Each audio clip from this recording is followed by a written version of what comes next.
জানাজার সালাত হলো ফারজে কিফায়া। জানাজার সালাতে যদি এই মুসল্লিগুলো কেউ হাজির না হয়, যদি 10 জন মানুষ যায় জানাজার সালাত আদায় করে তাকে দাফন কাফন করে দেয়, তাহলে পুরো গ্রাম পাপ থেকে বেঁচে গেল। আর যদি কোন মানুষ 5 ওয়াক্ত সালাত আদায় না করে, যে সালাত আদায় করবে না সবাই পাপী থাকবে। কিন্তু ফারজে কিফায়া একজন মানুষ যদি আদায় করে দেয়, আরো 5 জন বেঁচে গেল। তিনকে আমরা ছেড়ে দিলাম আর ফারজে কিফায়াকে গ্রহণ করলাম। আরো একটু বলে যাই, জি ওই যে ঈদের সালাত সুন্নাতে মুআক্কাদা, দেখবেন ওখানে হাজারো মানুষ উপস্থিত হয়েছে সালাত আদায় করবে, তাই সেই দিন আর কোনো মানুষ কোনো কাজ করে না। দেখবেন ওই যে জানাজার সালাতে মানুষ উপস্থিত হয়েছে, ওখানে মদ খোরও গেছে, ওখানে জুয়া খোরও গেছে, ওখানে হারাম খোরও গেছে, ওখানে বড় সুদ খোরও গেছে, সবাই গেছে। আরে বিজনেস বন্ধ করে দিয়েছে, কেন? জানাজার সালাত আদায় করতে হবে তাই। এইবার আপনাকে বলি, পৃথিবীর মাটিতে দেখবেন যে যখন আপনি সালাতের আজান দিয়েছেন, সালাতে দাঁড়াচ্ছেন, 10 জন 5 জন বা 20 জন মানুষ সালাত আদায় করছে, আর হাজার হাজার মানুষ বাইরে দাঁড়িয়ে আছে। ওদেরকে জিজ্ঞাসা করেন, ও চাচা যান, আচ্ছা বলেন তো আপনারা কেন দাঁড়িয়ে আছেন? তখন বলবে যে জানাজার সালাত আদায় করবো তাই। ওকে বলেন যে এই যে সালাত আদায় করতে হতো, তখন ঘাড় মুড়ি দিবে। তার মানে জাতিকে আমরা বোঝাতে হয়তো অক্ষম যে কোনটা আপনার জন্য জরুরি আর কোনটা আপনার জন্য জরুরি নয়। আপনার জন্য জরুরি ছিল 5 ওয়াক্ত সালাত, সেই 5 ওয়াক্ত সালাতকে ছেড়ে দিলেন, আর ঈদের আর জুমার আর জানাজার সালাত নিয়ে মাতলেন কেন? নিজে জাহান্নামে গেলেন আর ওকে জান্নাতে পাঠানোর চেষ্টা? জি না। আপনি গেলে কি আর না গেলে কি, আপনি ওর জানাজা পড়লেই কি আর না পড়লে কি, যদি আপনার জীবনে 5 ওয়াক্ত সালাত আদায় না করেন আপনি, তাহলে আপনি ওর জানাজায় শামিল হয়েই কি করবেন? আপনার দোয়া তো আল্লাহর কাছে পৌঁছাবে না। আমি হয়তো বোঝাতে পারছি না, এই জন্য জরুরি ঘোষণা আমার পক্ষ থেকে যে আমি যদি মারা যাই, কোনো বেনামাজি আমার জানাজায় যেন উপস্থিত না হয়। কি করবো ওকে দিয়ে আমি? ওর দোয়া তো আল্লাহর কাছে যাবেই না। আশ্চর্য! দোয়া করতে হলে আল্লাহর কাছে ইবাদত কবুল করতে চাইলে তাকে 5 ওয়াক্ত সালাত প্রয়োজন ছিল, তার তো জীবনের সালাতই নেই, তাহলে ও আমার জানাজায় বেকার মানুষ ভিড় করে কি করবে? যে 5 জন মানুষ সালাত আদায় করে তারা যাবে আমার জন্য দোয়া করবে, আমার জন্য জানাজা করবে, জানাজা করার পরে আমাকে দাফন কাফন করে দেবে, ওই মানুষ আমার প্রয়োজন নেই। আরো একটু ঘোষণা, আমি আমার জীবনে কোনোদিন বেনামাজির জানাজা পড়াবো না। এই কথা আমার আজকের নয়, বিগত দিনের কথা আজকেও বলে গেলাম। আমি জিন্দেগিতে কোনোদিন বেনামাজির জানাজা পড়াইনি, আগামী তো পড়াবো না।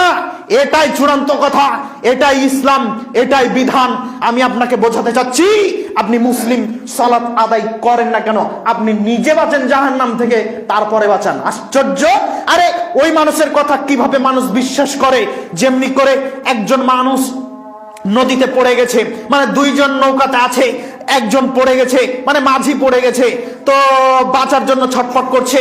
এবারে নৌকার উপর থেকে একজন বলছে যে আমি তোমাকে বাঁচিয়ে নিব। তখন মাঝি বলছে, আচ্ছা বাটা, তুমি কি হেলা জানো, মানে সাঁতার কাটা জানো? তখন বলছে যে না, আমি সাঁতার জানি না। এবার বলেন কিভাবে বাঁচাবে? কথা বুঝতে পারেননি? অথবা 2 জনই পানিতে আছে, দুজনের কেউ সাঁতার কাটতে পারে না, একজন অপরজনকে বলছে আমি তোমাকে বাঁচিয়ে নেব। কথাটা কি ঠিক হচ্ছে? তাহলে কথা তখন ঠিক হতো যখন ও নিজে বাঁচার মতো শক্তি রাখতো, তাই না? তো আপনি নিজেই বাঁচতে পারেননি, আপনি আমার জন্য দোয়া করে দিবেন, এটা সম্ভব? আশ্চর্য!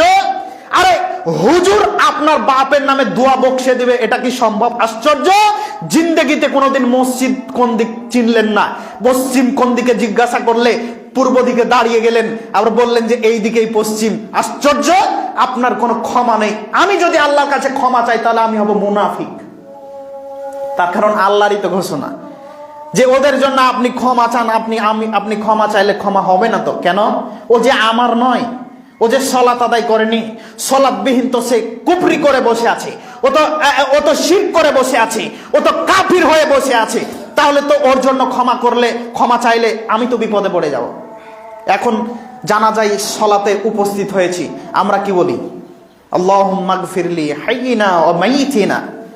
আল্লাহ তুমি ক্ষমা করো, আমাকে করো, যারা জীবিত আছে তাকে করো, যারা মৃত আছে তাদেরকে করো, ছোট বড় সবাকে করো। আচ্ছা ক্ষমা কাকে করে বলেন তো?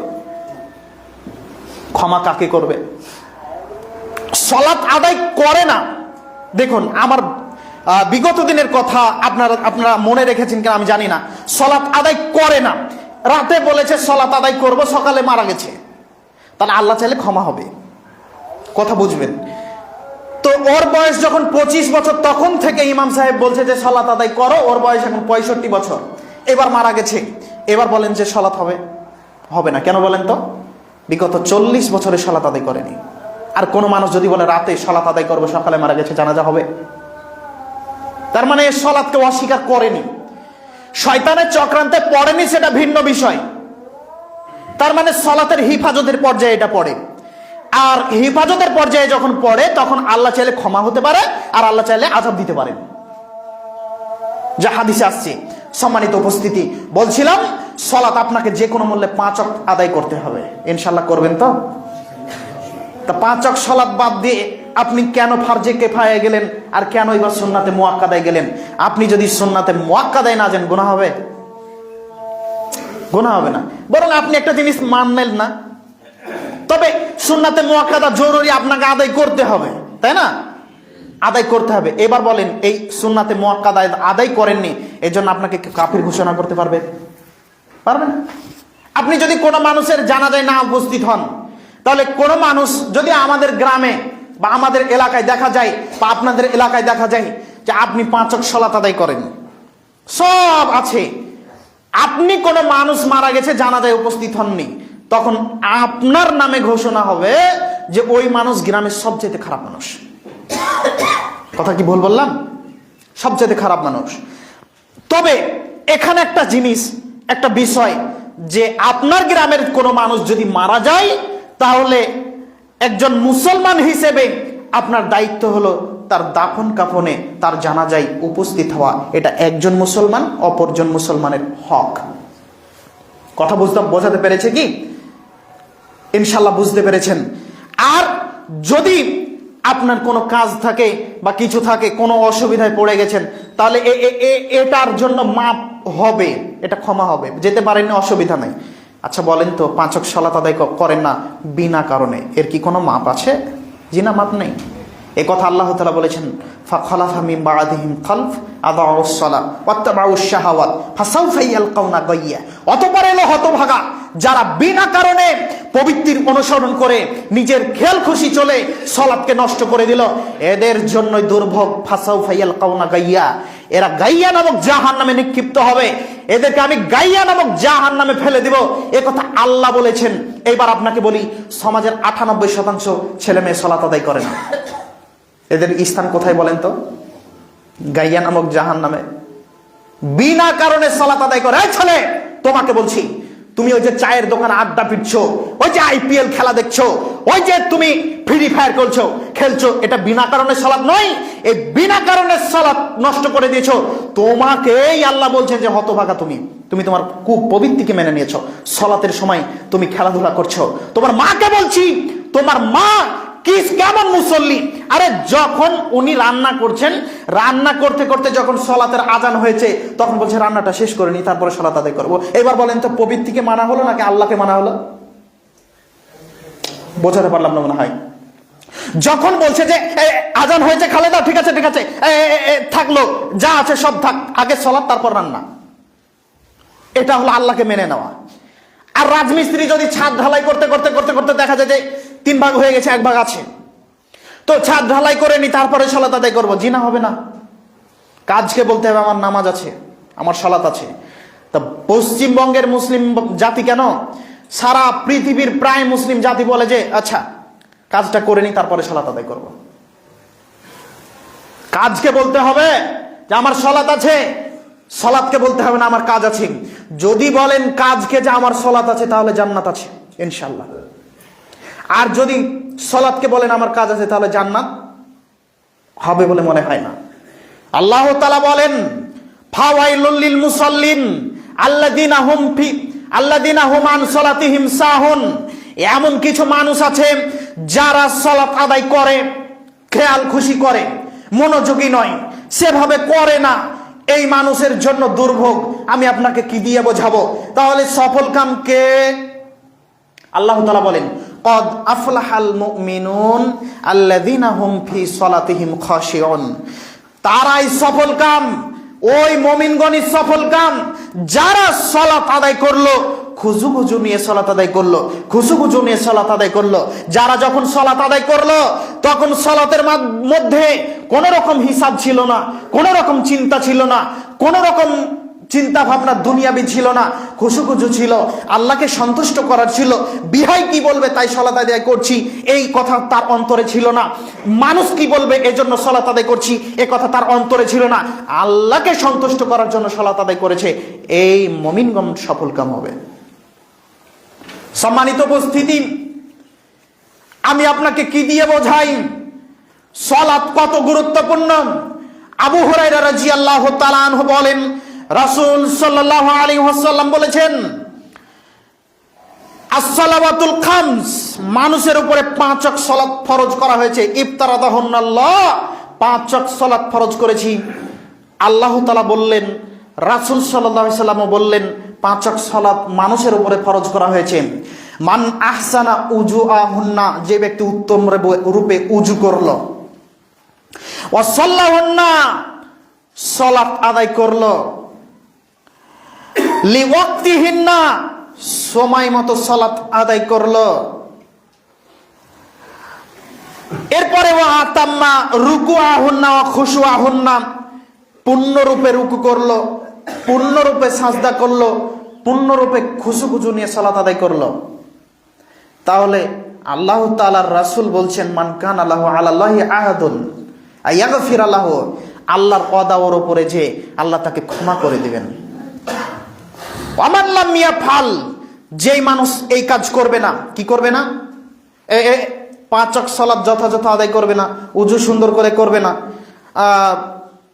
খুশুখুজু নিয়ে সালাত আদায় করবে না, সময় মতো করবে না, যারা করবে না, ফালাইসা লাহু আলাল্লাহি আহাদুন, ওই মানুষের উপরে আল্লাহর কোনো জিম্মেদারি নেই।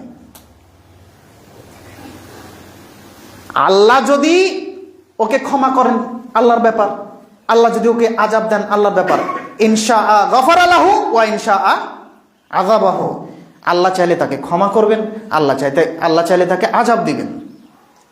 সালাতের হিফাজত, মানুষ যদি সালাতের হিফাজত করে তাহলে বিচারের মাঠে বেঁচে যাবে। কেমন ভাবে? রাসূল সাল্লাল্লাহু আলাইহি ওয়াসাল্লাম বলছেন, ফাইন সালাহাত সালাহু সাইরু আমালি, মানুষের যদি সালাত ঠিক আছে সব ঠিক আছে, ওয়াইন ফাসাদাত ফাসাদাত সাইরু আমালি, যদি কোনো মানুষের সালাত ঠিক নেই, কোনো কিছু ঠিক নেই, তাহলে তার বিচারের মাঠে কিছুই হবে না। যদি কোনো মানুষ সালাত আদায় না করে দুনিয়া থেকে চলে যায় আর আল্লাহকে বলে, আল্লাহ হিতানপুরের মসজিদের ছাদ করে দিয়েছিলাম, বাবরি মসজিদে আমার বাড়ির ইট খুলে দান করেছিলাম, বাবরি মসজিদে আমি কোটি টাকা দিয়েছিলাম, আমি এই মসজিদে 5 গাড়ি ইট দিয়েছিলাম, আমি অভাবগ্রস্তকে খেতে দিয়েছিলাম, তখন আল্লাহ বলবেন, ও আব্দুর রহমান তোমার জীবনে কি সালাত ছিল? তখন যদি বলে যে না আল্লাহ সালাতটা হয়নি, তখন ঠিক আছে বাদ যাও। দলিল, রাসূল সাল্লাল্লাহু আলাইহি ওয়াসাল্লাম একাধিক জায়গায় বলেছেন, আল্লাহ তাআলা বলছেন, ফি জান্নাতিন ইয়াতাসালুন আনিল মুজরিমিন, জান্নাতীরা জান্নাতে একে অপরকে জিজ্ঞাসা করবে অপরাধীদের সম্পর্কে, মানে জাহান্নামীদের সম্পর্কে। তারা জিজ্ঞাসা করবে, মা সালাকাকুম ফি সাকার, আরে বলো তো তোমাদেরকে কিসে জাহান্নামে নিক্ষেপ করলো? তখন বলবেন, ক্বালু লাম নাকু মিনাল মুসাল্লিন, আমরা মুসল্লি ছিলাম না, তার মানে সালাতই ছিলাম না, নামাজ পড়তাম না। কারণ কি বলেন তো চাচা? সালাত আদায় করতো না। তাই সালাত আদায় না করলে জাহান্নামে যাবে যত বড়ই দানশীল হোক। সালাত যদি আদায় না করে ও জাহান্নামে যাবে যত বড়ই ও মুহাজির হোক, যত বড়ই জিহাদি হোক। যদি মানুষ সালাত আদায় না করে ও জাহান্নামে যাবে, ও যত বড়ই আমানতের হেফাজতকারী হোক, ও যত বড়ই মুখ দিয়ে ভালো কথা বলুক, কিচ্ছু তাকে ঠেকাতে পারবে না জাহান্নাম থেকে। একটা জিনিস তাকে ঠেকিয়ে দিতে পারে, তার নাম হলো সালাত। একটা জিনিস আপনাকে ঠেকিয়ে দিতে পারে, তার নাম সালাত। সালাত আছে মানে আল্লাহ আপনাকে গ্রহণ করেছেন, আর সালাত নেই মানে আল্লাহ আপনাকে গ্রহণ করেননি। এবার আপনাকে একটু উদাহরণ দিয়ে বোঝাই। আপনাদের এলাকার একটা ছেলে স্কুলে ভর্তি হয়নি, এইবার বলছে যে আমি স্কুলে পড়তে যাব। পরীক্ষা দিতে যাব। আচ্ছা বলেন, ওকে কি ওর মাস্টার বা ওই মাস্টার ক্লাসের মাস্টার বসতে দিবে? বসতে দিবে না। যদি ও ভর্তি হতো তাহলে বসতে দিত। আর ওই যে দায়িত্বের কথা বললাম যে আল্লাহ আপনার উপরে ওয়াদা করেছেন বা আল্লাহ আপনার উপরে জিম্মেদারি, তো কিভাবে? একটা ছেলে রাস্তায় খেলছে, ওই স্কুলে পড়ে না, তো ওই রাস্তা দিয়ে মাস্টার চলে যাচ্ছে, বলেন তো ওই ছেলেটা কি বলবে আব্দুর রহিম চলো স্কুলে, চলো বাবা স্কুলে চলো, এটা করতে হয় না বাবা, এটা করতে হয় না। আবার পক্ষান্তরে একটা ছেলে ওখানে গরু চড়াচ্ছে বা মোষ চড়াচ্ছি, ওই ছেলেটা স্কুলে ভর্তি হয়নি, এবার বলেন মাস্টার কি ওকে বলবে যে চলো যাই স্কুলে, চলো একটু পড়তে হবে? বলবে না, বরং তাকে কিছু উপদেশ দিবে, না এটা করতে হয় না, এটা করতে হয়। কিন্তু ওকে স্কুলে নিয়ে যাওয়ার মতো ক্ষমতা নেই। যেমনি ভাবে আমি আপনাকে বলতে চাচ্ছি, আপনার জীবনে যদি সলাৎ থাকে তাহলে আপনাকে গ্রহণ করে নেবেন আল্লাহ, আর যদি সলাৎ না থাকে গ্রহণ করবেন না। তাহলে আপনি কি করবেন? তাহলে আপনার জন্য জরুরি কি 5 ওয়াক্তের সলাৎ। 5 ওয়াক্তের সলাৎ যে কোনো মূল্যে আদায় করতে হবে, এই দাবি আমার জোর আপনাদের কাছে। আপনার ছেলে মেয়েকে 5 ওয়াক্তের সলাতের জন্য বলতে হবে, জোর দাবি আপনার কাছে। আপনি অনুরোধ রক্ষা করুন সলাতের জন্য, সবাকে বলুন সমাজের ছেলে মেয়েকে সলাতের জন্য জরুরিভাবে ঘোষণা দিতে হবে। কই আপনার নেতা আপনাকে মসজিদ বানিয়ে দিল, বলতে পারলো না ও জনগণ 5 ওয়াক্ত সলাত আদায় করতে হবে? যেমনি বলবে ওই বেটা 5 ওয়াক্ত সলাত আদায় করতে হবে, সারা পৃথিবীর মুসলিম জাতি বলবে নামা ওকে, কে করবে ওকে এমএলএ, কে করবে ওকে নেতা ওই রকম প্রয়োজন নেই, যে আমাকে বলবে যে মসজিদ করতে হবে বের হও, এই নেতা প্রয়োজন।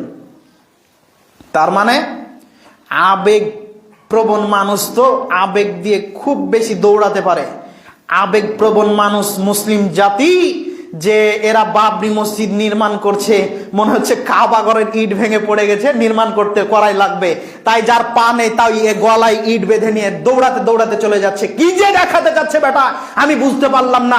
এই মসজিদে প্লাস্টার হয়নি, এই মসজিদে ভালো একটা এসি হয়নি, আপনার গ্রামে একটা মসজিদ ভালো হয়নি, ওই মসজিদের জন্য 1 টাকা চাইতে গেলে আপনার কাছে পাওয়া যায় না, ওই মাদ্রাসায় ছেলেগুলো খেতে পায় না তার জন্য চাইতে গেলে পাওয়া যায় না, আর আপনি বাবরি মসজিদ করে দিচ্ছেন। বেটা এই বাবরি মসজিদে একদিন জেনা হবে, লিখে রাখেন, একদিন ওই জায়গায় প্রেমিক প্রেমিকা এসে সেলফি তুলে ছবি তুলে পোস্ট করবে। এই মসজিদে গিয়ে একজন মানুষ দেখবেন যে শুধুমাত্র ব্যবসা করছে আর কিছু না। আরে শুরু হয়ে গেছে, দেখে আসেন গা, যান দেখে আসেন, ব্যবসা করছে। কাটরা মসজিদে যেভাবে ব্যবসা চলছে, এই বাবরি মসজিদও ব্যবসার একটা স্থান হবে। আমি আপনাকে বলে দিলাম, ভবিষ্যতের কথা বলার জন্য জন্ম নিইনি, যেহেতু গায়েবের মালিক আমি নই, আল্লাহ তাআলা মালিক। তবে পৃথিবীর উদাহরণ, পৃথিবীর যোগ্যতা আমি আপনাকে বলে যাচ্ছি, যেভাবে মুসা আলাইহিস সালাম বলেছিলেন, মুহাম্মদ সাল্লাল্লাহু আলাইহি ওয়াসাল্লাম 50 ওয়াক্ত সালাত আল্লাহ ফরজ করলো, নিয়ে যাচ্ছ, পারবে না। কেন? পৃথিবীর অভিজ্ঞতা, মানে তিনি ছিলেন। বিগত দিনে দেখেছি কাটরা মসজিদ বা আরো যেগুলো মসজিদ, সব মসজিদের শুধু ছবি হয়েছে, ব্যবসা হয়েছে, সালাত হয়নি। তখন মুহাম্মদ সাল্লাল্লাহু আলাইহি ওয়াসাল্লাম বললেন, কি যে বলি, আল্লাহ তো আমাকে সৃষ্টি করেছেন, আল্লাহ তো খাওয়াই পরান সবই করেন, তা আমি 50 ওয়াক্ত সালাত আদায় করতে পারবো না বা আমার উম্মাত পারবে না? আল্লাহর কাছে ফিরে যেতে লজ্জা লাগছে। কেন? ইবাদত করাই তো উদ্দেশ্য আমাদেরকে সৃষ্টি করা, তাই না? আল্লাহ তাআলা বলছেন, ওমা খালাকতুল জিন্না ওয়াল ইনসা ইল্লা লিয়াবুদুন, আমি মানুষকে সৃষ্টি করলাম, জিনকে সৃষ্টি করলাম ইবাদত করার জন্য। তো 50 ওয়াক্ত সালাত ফরজ করলেন আমাদের উপরে, সালাত কমিয়ে আনতে হবে, লজ্জা লাগে। তো না, তুমি যাও, সালাত আদায় করতে পারবে না, তোমাকে যে কোনো মূল্যে ফিরে যেতে হবে, তোমাকে সালাত কমিয়ে নিয়ে আসতে হবে। তিনি চলে গেলেন, আল্লাহকে বললেন, আল্লাহ সালাত যে পারবে না গো আমার উম্মত। তখন আল্লাহ বললেন, যাচ্ছে যাও 5 ওয়াক্ত সালাত আদায় করবে, দিনে রাতে 5 ওয়াক্ত সালাত আদায় করতে হবে। তা আল্লাহ বললেন, যে ব্যক্তি 5 ওয়াক্ত সালাত আদায় করবে তাকে 50 ওয়াক্তের নেকি দিয়ে দেওয়া হবে। তো এইবারে মুসা আলাইহিস সালামের কাছে এসে বলছেন 5 ওয়াক্ত দেওয়া হয়েছে। তখন মুসা আলাইহিস সালাম বললেন, এটাও পারবে না। দেখেন পারে কি? এটাও পারবে না, এটাও পারবে না। যখন বললেন যাও কমিয়ে নিয়ে আসো, তখন মুহাম্মদ সাল্লাল্লাহু আলাইহি ওয়াসাল্লাম বললেন, জি না, আর সম্ভব নয়, অসম্ভব। দিনে রাতে 5 ওয়াক্ত সালাতের জন্য মানুষ যদি সময় না দেয় তাহলে কিভাবে হবে?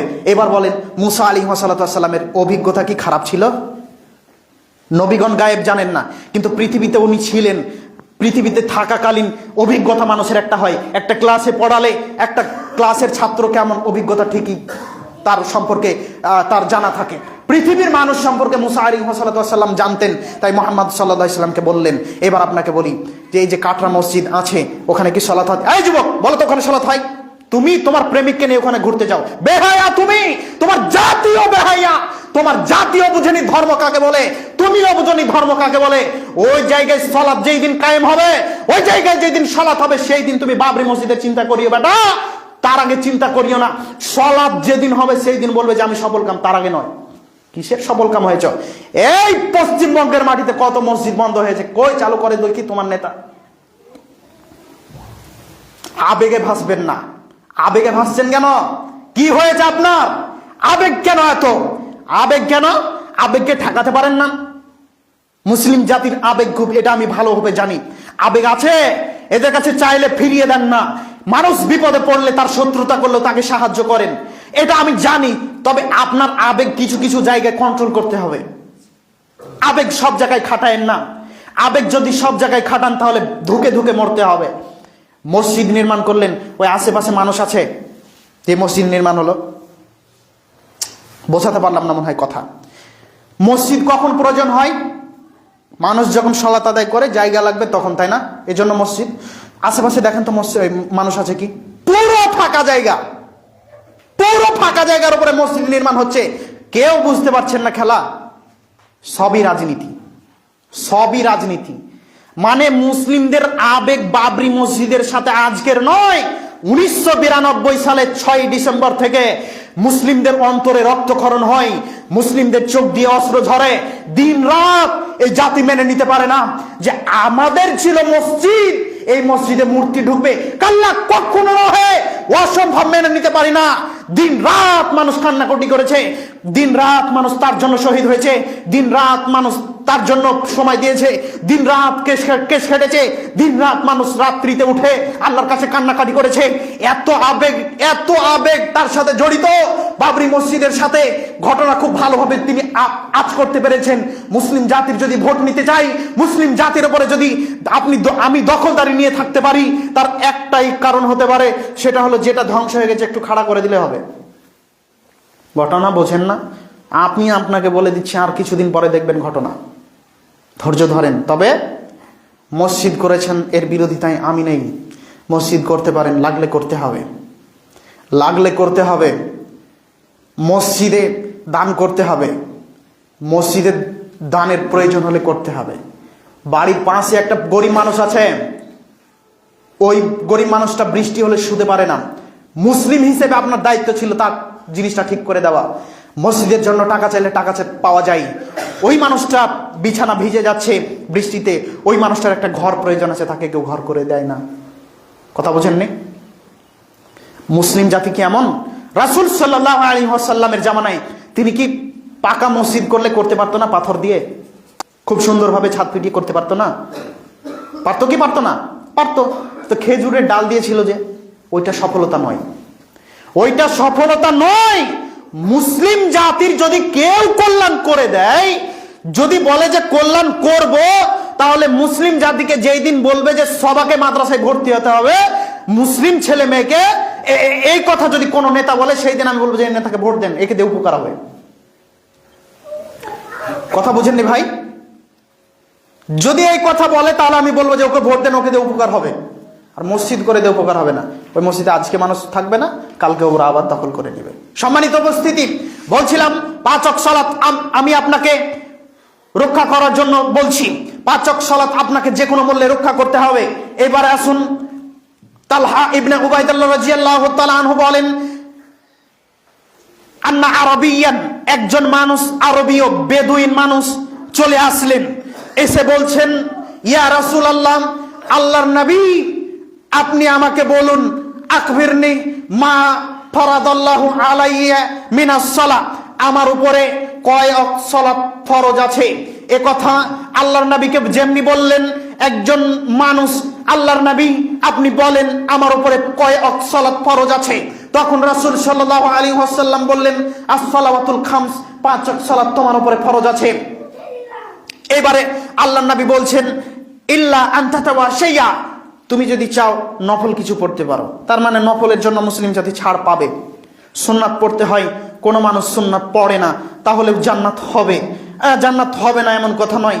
তবে সুন্নাতটা এমন জিনিস যেমন আমি আপনাকে বলি, ফরজটা আমরা এইভাবে উদাহরণ দিয়ে থাকি যে ফরজটা হলো ভাত আর সুন্নাত হলো তরকারি। মানে সুন্নাত আর ফরজ যদি অ্যাডজাস্ট হয় তাহলে স্বাদ পাওয়া যায়। আর যদি ফরজ আদায় করে তাহলে ভাত খেলো, মানে ওর পেট পূরণ থাকলো, ও মরবে না, সমস্যায় পড়বে না, অসুস্থ হবে না। যদি সুন্নাত আদায় করে বা তরকারি থাকে তাহলে ভালো লাগবে, এটা আর কিছু নয়। নেকি বেশি হবে যদি সুন্নাত থাকে। বিচারের মাঠে দেখা গেল যে ফরজ ঢুলে গেল, সুন্নাত চাপিয়ে দিয়ে বেঁচে গেল। আর যদি সুন্নাত না থাকে, ফরজ ঢুলে গেল, জাহান্নাম খাটতে হবে। রাসূল সাল্লাল্লাহু আলাইহি ওয়াসাল্লাম বললেন, যদি ইচ্ছা করো বা তোমার সাধ্যে হয় তাহলে নফল। তো আমরা সবাই তো নফল আছে, ফরজ বাদ যে, ধর্ম বুঝিনি তাই না? রাসূল সাল্লাল্লাহু আলাইহি ওয়াসাল্লামকে আবার বললেন, আখবিরনি মা ফারাদাল্লাহু আলাইহি মিনাস সিয়াম, আমার উপরে কেমন সিয়াম ফরজ আছে। তখন রাসূল সাল্লাল্লাহু আলাইহি ওয়াসাল্লাম বললেন, শাহরু রমাদান, তোমার উপরে রমজান মাসের সিয়াম ফরজ আছে, ইল্লা আন তাতাওয়াশাইয়া, তুমি চাইলে নফল সিয়াম করতে পারো, তুমি চাইলে মাসে 3টা করতে পারো, তুমি চাইলে সপ্তাহে 2টা করতে পারো, তুমি চাইলে দাউদ আলাইহিস সালামের সিয়াম পালন করতে পারো। মানে একদিন পর পর একদিন, একদিন পর একদিন, একদিন পর একদিন করতে পারে। ইচ্ছা হলে, সমস্যা না হলে, তাহাজ্জুদ মানুষ যদি অসুবিধা মনে না করে তাহলে করবে, কিন্তু জরুরি নয়, করতেই হবে এমনটা নয়। তবে মানুষ যদি নেকি চায় তাহলে করবে। রাসূল সাল্লাল্লাহু আলাইহি ওয়াসাল্লাম উপদেশ দিতে লেগেছেন, ফাম্মা যাকারাল্লাহু, এমনি করে উপদেশ দিচ্ছেন, অতঃপর তিনি উপদেশ দিলেন। রাসূলুল্লাহ সাল্লাল্লাহু আলাইহি ওয়াসাল্লাম বললেন, আযাকা, তোমার উপরে যাকাত ফরজ আছে। রাসূল সাল্লাল্লাহু আলাইহি ওয়াসাল্লাম বললেন, যাকাত ফরজ আছে। তেমনি ওই লোকটি বলে উঠলেন, আমি বলছি সেই সত্তার কসম, ওয়াল্লাযী বাআসাকা বিল হক, যাকে আল্লাহ সত্যবাদী হিসেবে পৃথিবীতে পাঠিয়েছেন। তার মানে মুহাম্মদ সাল্লাল্লাহু আলাইহি ওয়াসাল্লাম সত্যবাদী হিসেবে পৃথিবীতে এসেছেন। তিনি বলছেন, সেই রবের কসম যিনি আপনাকে সত্যবাদী হিসেবে পৃথিবীতে পাঠিয়েছেন, লা আজিদু হাদা, আমি এর চাইতে কিছু বেশি করব না, ওয়ালা আনকুসু মিনহু, আমি এর চাইতে কিছু কম করব না। হাদিস বুখারী মুসলিম। অত্র বিবরণ দ্বারা আমি আপনাকে বলতে চাচ্ছি, 5 ওয়াক্ত সালাত আপনার উপরে ফরজ আছে, যে কোনো মূল্যে আদায় করতে হবে। 2 নম্বরে রমজান মাসের সিয়াম ফরজ আছে, যে কোনো মূল্যে আদায় করতে হবে। 3 নম্বরে এসে গুরুত্বপূর্ণ কথা আমি আপনাকে বলে যাচ্ছি যে এই যে আল্লাহর নবী বললেন বা ওই সাহাবী বললেন যে আমি সাক্ষী দিচ্ছি এর চাইতে বেশি করব না, এর চাইতে কমও করব না। এই কথা যেমনি আল্লাহ নবী শুনতে পেলেন, তখনই তিনি বললেন, ইন আফলাহা আন সাদাক, এই মানুষটা যদি সত্য কথা বলে তাহলে সে সফল কাম হলো। কি করবে?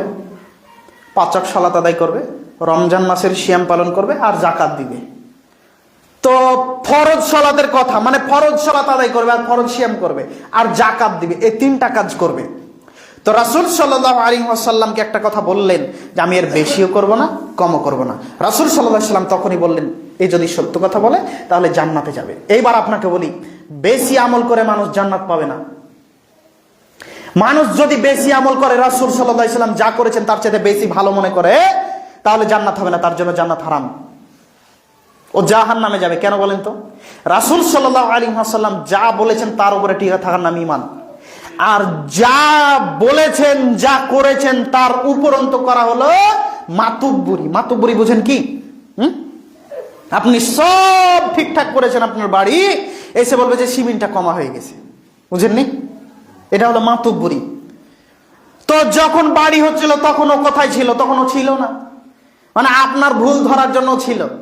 তো রাসূল সাল্লাল্লাহু আলাইহি ওয়াসাল্লাম যত আমল দিলেন আজ থেকে 1450 বছর পূর্বে, তারপরে তো ইসলাম পূর্ণাঙ্গ হয়ে গেল, তখন তো আপনি ছিলেন না। রাসূল সাল্লাল্লাহু আলাইহি ওয়াসাল্লাম যা করেছেন সেটা তিতা লাগলেও মানতে হবে, মিঠা লাগলেও মানতে হবে, এর নাম ঈমান।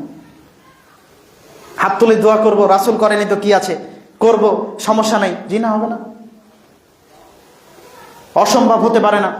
সম্মানিত দিনী ভাই, বলছিলাম সলাৎ আপনাকে যথাযথভাবে আদায় করার জন্য অনুরোধ জানালাম। সম্মানিত মা ও বোন যিনারা আছেন, সলাতের প্রতি গুরুত্ব দেন, সলাৎ আদায় করেন যে কোনো মূল্যে। যুবক, চুরি করো, ডাকাতি করো, হারাম খাও, চুগলখড়ি করো, গীবত করো, যা করো, সলাৎ ছাড়বে না ইনশাল্লাহ, ইনশাল্লাহ। চায়ের দোকানে থাকলে চায়ের দোকান থেকে উঠে এসে সলাৎ আদায় করতে হবে। রাতে যদি চুরি করো, রাতে যদি চিটারি করো, তারপরেও সালাত আদায় করতে হবে। সালাত তোমাকে আদায় করতেই হবে। পাপ করেছো, আল্লাহ চাইলে ক্ষমা হবে, কিন্তু সালাত আদায় না করে তুমি যাই করো ক্ষমা হবে না। তবে আল্লাহ যদি চান, আল্লাহ আলাম, আল্লাহ ভালো জানেন। তবে কোরআন এবং সহিহ হাদিস দ্বারা যতটুকু আমরা বুঝতে পারি, তাহলে তা হলো মানুষের সবচেয়ে বড় বিপদ যদি মানুষ যদি সালাত আদায় না করে। আরো একটা বিপদ, সেটা হলো যে মানুষ সালাত আদায় করেনি, বিচারের মাঠে আল্লাহ চাইলে ক্ষমা হয়ে যেতে পারে, কিন্তু মানুষ যদি শিরক করে বিচারের মাঠে উপস্থিত হয় তাহলে ক্ষমা হবে না। কথা বোঝাতে পারলাম কি? শিরক করেছে, পৃথিবীতে বেঁচে আছে, ক্ষমা চাইলো, ক্ষমা হয়ে যাবে, আল্লাহর সঙ্গে জড়িত পাপ, ভুল হয়েছে, ক্ষমা করে দিবে। আর যদি সালাত আদায় না করে, পৃথিবীতে আল্লাহর কাছে হাত তুলে দোয়া করে, দোয়া কবুল হবে না। কথা বোঝাতে পারলাম? আশা করছি বুঝতে পেরেছেন। আল্লাহ তুমি বড় দয়াবান, তুমি বড় ক্ষমাবান। তুমি সকলকেই আমাদেরকে 5 ওয়াক্ত সালাত আদায় করার তৌফিক দান করো, আল্লাহ আমিন। আল্লাহ তুমি সর্বশক্তিমান, তুমি সব পারো, তুমি সব করতে পারো। তুমি আমাদের সৃষ্টিকর্তা, তুমি আমার মালিক, তুমি আমার খালেক। তুমি আমাদের সকলকেই সঠিক বুঝ দান করো, আল্লাহ আমিন। আল্লাহ তুমি যুবক ভাইদেরকে সঠিক পথ পরিচালনা করো, সঠিক পথ তাদেরকে দেখিয়ে দাও, আল্লাহ আমিন। এই দোয়া করেই আজকের আলোচনা শেষ করলাম।